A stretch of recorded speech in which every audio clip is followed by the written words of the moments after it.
So yun na nga, dahil 2:30 na ng hapon at ako'y nakakaramdam na ng aking gutom. Tapos ko mag-defrost ng aming ref. So magpe-prepare na tayo ng aking meals. So the first thing we do is mag-scrambled egg muna tayo kasi gagawa tayo ng shirataki bagoong rice. So scrambled egg muna. Gagamitin itong scrambled egg pang toppings and pang sahog sa ating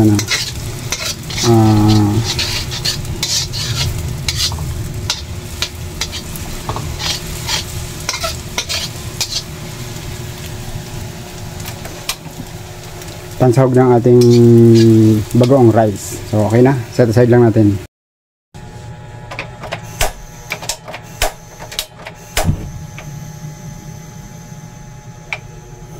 Ayun, on the same pan kung saan tayo nagluto ng ating scrambled egg, tayo ngayon ay mag-uumpisa ng mag-isa. Maglalagay tayo ng butter. Kaya gagawa na tayo ng ating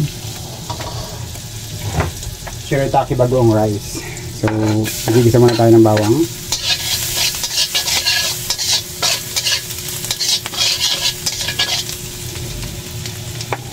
kamatis, bawang, sibuyas,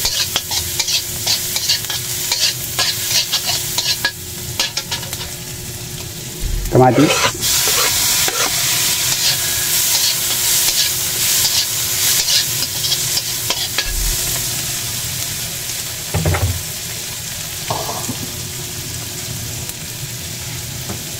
next ay ilalagay natin yung ating sinaing na shirataki rice. Ayan, mga 100 grams yung nilagay ko.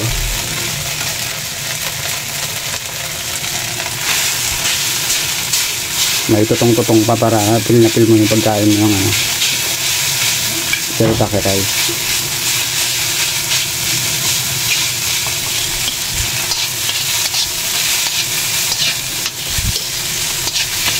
Diba?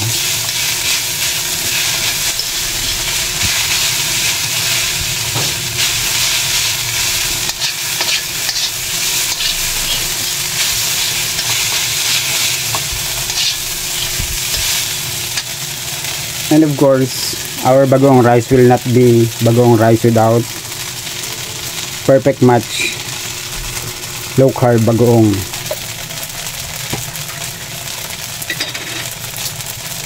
Maglalagay ako ng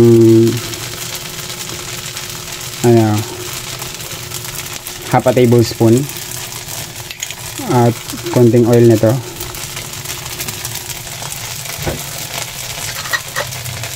Yun ay magbibigay ng extra flavor sa ating rice. Patayin ko muna yung apoy.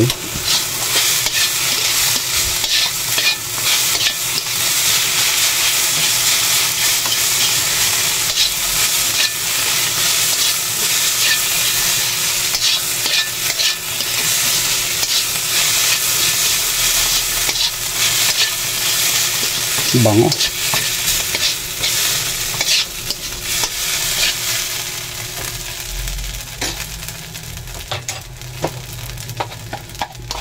At additional toppings natin yung ating scrambled egg kanina. Babalik natin.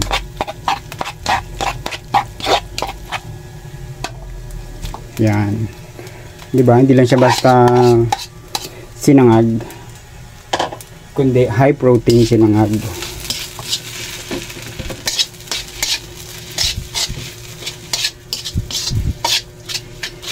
Yun. Hindi ko na siya nilagyan ng asin kasi yung alat ng bagoong, yun ay magiging flavor ng ating bagoong rice.